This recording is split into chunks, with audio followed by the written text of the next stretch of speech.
In front of me is Xiaomi Mi 8 Lite, and let me show you how to add photo to contact on this device. So first of all, just open your phone dialer, move to contacts. Now choose the one that you would like to apply this profile picture to. Okay, so it can be this one. Then tap edit contact and mark the profile picture. And now you can remove photo, because as you can see, we've got some picture assigned to this contact. We can take a new one or choose new photo from gallery.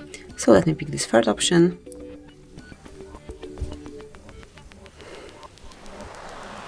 And now just pick the album or photo from the gallery that you would like to apply. You can also, let me go back, you can also take a photo. So if someone is staying right in front of you, just take your phone up, grab a picture. Here it is. And now you can apply it as your profile picture. Here you can crop it, tap on OK then, and click on confirmation mark.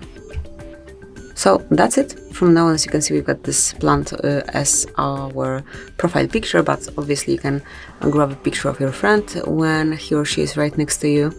And this is it. This is how you can add profile picture to your contact. Thank you for watching.